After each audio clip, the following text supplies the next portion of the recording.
No mundo das fraudes e golpes ousados, alguns nomes se destacam por suas façanhas lendárias. Entre eles está Victor Lust, um mestre do engano e da manipulação que fez história ao vender a famosa Torre Eiffel 2 vezes. Vamos nos aprofundar no fascinante mundo desse extraordinário vigarista e explorar os detalhes cativantes de suas operações que abalaram o mundo e o tornaram um dos maiores impostores de todos os tempos. Mudou sua identidade mais de 45 vezes. Não temos certeza de quem ele realmente é. Alguns dizem que ele vem do que hoje é a República Tcheca e que teve uma infância difícil, com falta de dinheiro, comida e roupas. Dizem que ele não lidou bem com o divórcio de seus pais, por isso abandonou a escola e fugiu de casa. Outros, porém, dizem que ele veio de uma família abastada da antiga Áustria-Hungria e que a sua educação era tão boa que ele falava pelo menos 5 idiomas fluentemente. Mas ele não estava interessado em trabalho duro, por isso ele se dedicou a fazer fraudes, tirando o máximo proveito de sua inteligência. Provavelmente nunca saberemos a verdade, mas o que sabemos é que ele adorava aprender. Em uma idade bastante jovem, ele começou a roubar e fazer fraudes. Ele visava principalmente pessoas viciadas em jogos de azar. Também passou um tempo na prisão em várias capitais europeias. Era uma época em que os Estados Unidos era visto como um Eldorado, um lugar onde era fácil ficar rico e onde tudo era possível. Muitos sonhavam em ir para lá, inclusive Victor. No barco que o levava a Nova York, ele percebeu que era o lugar ideal para enganar os passageiros. Havia muitos clientes ricos que passavam o tempo jogando no cassino do navio. Na época, a travessia levava mais de uma semana, e Victor aproveitou esse fato para enganar o maior número possível de pessoas. Após a Primeira Guerra Mundial, ele decidiu ir para Nova York, comprou roupas suntuosas para si mesmo e começou a se chamar de Conde. Afirmou ser um aristocrata rico em exílio político. Ele desempenhava o papel com perfeição, o que lhe permitia enganar muitas pessoas.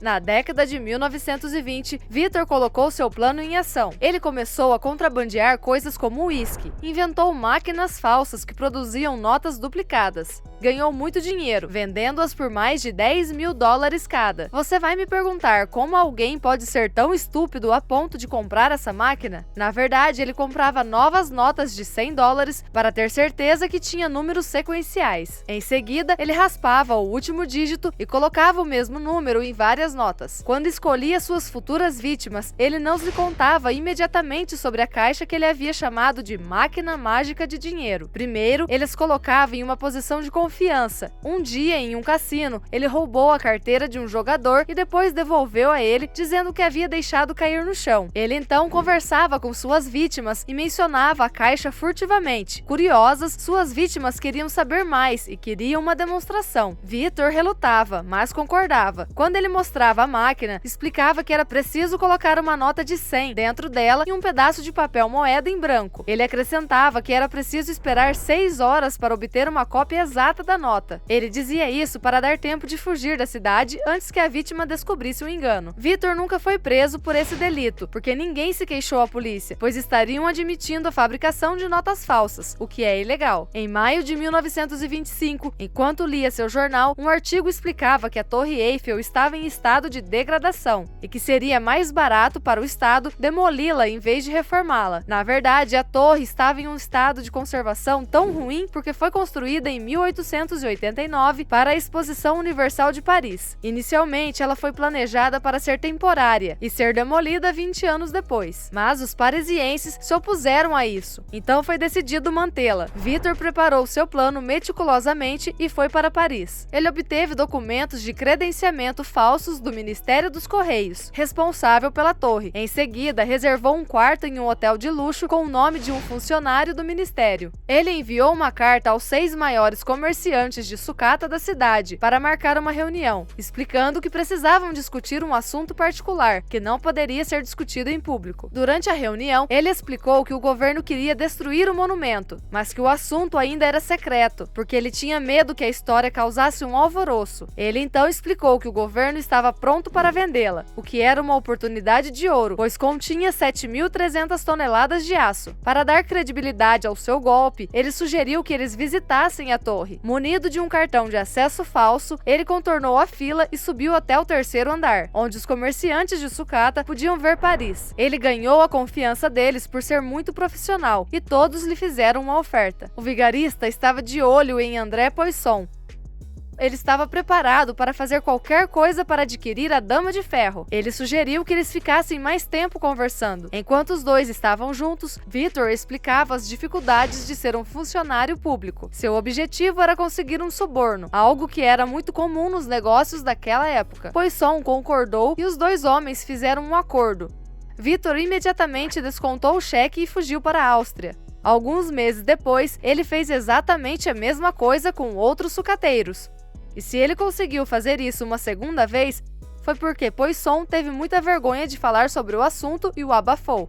Na segunda vez, o comprador reclamou com a polícia e Victor teve que deixar o país e voltar para os Estados Unidos. O vigarista estava sempre atrás de mais e começou a contrabandear novamente.